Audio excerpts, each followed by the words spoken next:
اس سے صلح، جیسے آل محمد کی لڑائی ہماری اس سے لڑائی، معاویہ نال صلح تے ساڈے نال صلح۔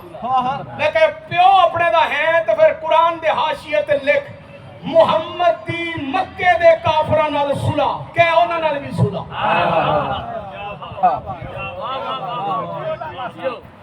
مکے کے کافروں سے صلح، محمد کی صلح، کون سی صلح؟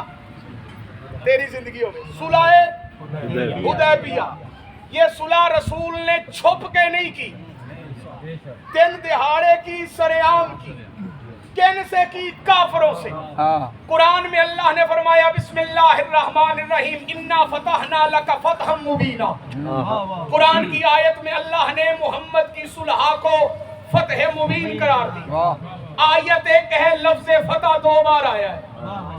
آیت ایک ہے، لفظ فتح، صلوات پڑھ لو اونچی آواز۔ اللہم صلی علی محمد وعلی محمد۔ آیت ایک ہے، صلوات اونچی آواز نہ پڑھ لو۔ اللہم صلی علی محمد وعلی۔ آیت ایک ہے، لفظ فتح دو بار آیا ہے۔ انا فتحنا لک فتحا مبینا۔ محمد نے کی صلح، اللہ نے اتاری آیت، اور آیت میں اللہ نے لفظ فتح دو بار لے کے آیا۔ اس کا مطلب ہے صلح ایک بار نہیں، صلح دو بار ہوگی، اور دونوں بار صلح محمد ہی کرے گا۔ ایک صلح نانے نے کی، ایک صلح نواسے نے کی۔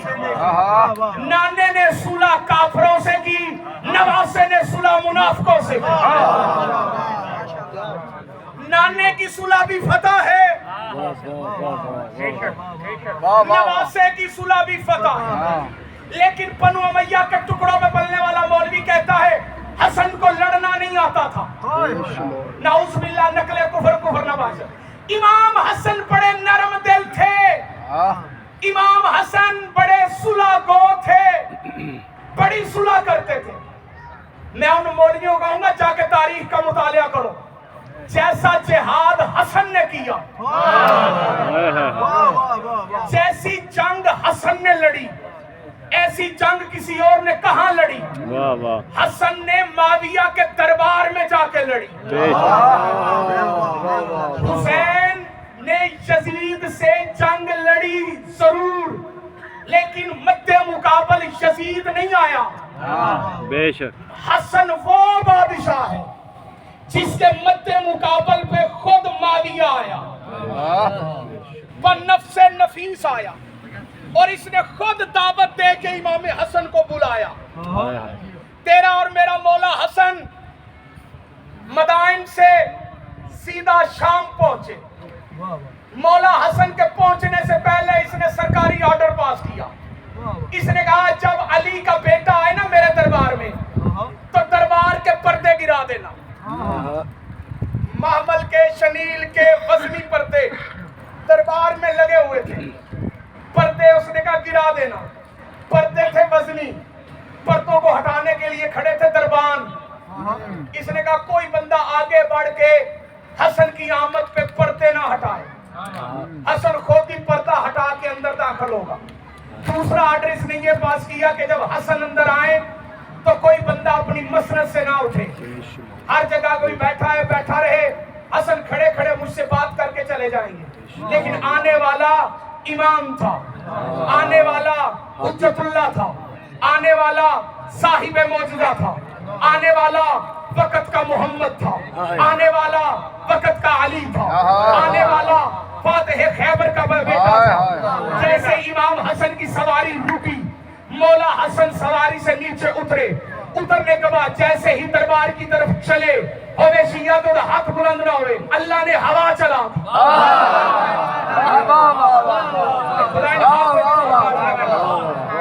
اللہ نے ہوا چلا دی، سید ہوا چلنی تھی، پردے ہٹنا شروع پردے ہٹنا شروع ہوئے۔ دوسرا آرڈر کیا پاس ہوا تھا اسرار شاہ جی؟ کہ کسی نے اپنی جگہ سے تجھے بتاؤں حسن نے جہاد کیسے کیا، تجھے بتاؤں حسن نے جنگ کیسے لڑی۔ دوسرا آرڈر تھا معاویہ ابن سفیان لعین کا۔ کیا آرڈر تھا؟ کہ کسی نے اپنی جگہ سے اٹھنا نہیں، یہ کوئی پہلی مرتبہ آرڈر نہیں ہوا، یہ آرڈر تاریخ میں ایک مرتبہ پہلے بھی ہوا تھا، جب دار الندوہ کے اندر ابو جہل نے، ابو سفیان نے، عتبہ نے، شیبہ نے، سب نے ابو طالب کو بلایا تھا کہ محمد کو لے کے آ، ہم اس سے بات کرتے ہیں۔ جب ابو طالب نبی کو لے کے دار الندوہ میں پہنچے تھے تو اس وقت انہوں نے کہا تھا کوئی اپنی جگہ سے نہ اٹھے۔ جیسے ہی ابو طالب داخل ہوئے پہلے ابو جہل اٹھا، پھر ابو سفیان اٹھا، پھر ابو لہب اٹھا، پھر عتبہ اٹھا، پھر شیبہ اٹھا، پھر ولید اٹھا، پھر خالد اٹھا، بیٹھے ہیں جڑ گئے سارے، یعنی جتنے بے شمار تھے اٹھ کے کھڑے ہوئے۔ انہوں نے ابو طالب سے کہا تیرا بیٹا محمد ہمارے خداؤں کو برا کہتا ہے، اسے روکو، اگر اسے بادشاہی چاہیے ہم اسے مکے کا سردار بناتے، رشتہ چاہیے ہم دیتے، رشتہ چاہیے ہم دیتے، جنہیں چپ کر کے بیٹھے ہو، دولت چاہیے کٹھی کر کے دیتے، کٹھی کر کے، اپنی جیب سے تو دینی نہیں تھی، بندے ختیجہ کے مال پہ تھے، لوٹتے حاجیوں کے قافلے کو تھے جو بندے چپ کر کے بیٹھے ہو، اپنے پاس تو تھا کچھ نہیں، کہتے کٹھی کر کے دیتے ہیں۔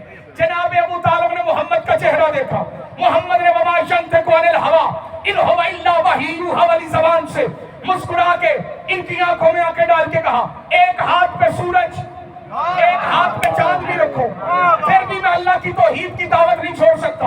محمد واپس پلٹے، ابو جہل نے ابو سفیان کو گھورا، اور تو کیوں اٹھا؟ ہم نے تو فیصلہ کیا تھا اٹھے کوئی نہ۔ ابو سفیان نے کہا بکواس بند کر، تو بتا تو کیوں اٹھا؟ اب جب وہاں تو شروع ہو گئی تو ابو جہل کہتے میں کیسے نہ اٹھتا، میں نے دیکھا ابو طالب اور محمد کے ساتھ ایک اژدہا تھا، جنہوں نے اژدہا دی سمجھ نہیں لائی، انہوں نے ڈینکی فضول لائی، سانپ کو بڑا صاحب چھوٹے کو سانپ کہتے، بڑے کو اژدہا کہتے۔ میں تو اس کے ڈر سے اٹھ کے کھڑا ہو گیا۔ یہی کچھ ہوا شام کے دربار میں، جب حسن مولا آئے معاویہ اٹھ کے کھڑا ہوا، اللہ لعنت کرے، مروان نے معاویہ سے کہا تو کو کھڑا ہو رہا ہے؟ اس نے کہا دیکھتا نہیں حسن کے ساتھ ایک اژدہا آ رہا ہے۔ اللہ کو بھی پتا تھا کمینے جب بھی ڈرتے ہیں سانپوں سے ڈرتے ہیں۔ یاری حق کے، یاری حق کے، جیڑا میرے پیر علی دا نا سن کے کوڑا متھے پاندا وٹے، او دی امی جی تے شک کے، کلا ایمان نہ تکا قرآن نہ روئے۔ کمینے جب بھی ڈرتے ہیں، اس گل دی ہر بندے نو سمجھ نہیں آنی۔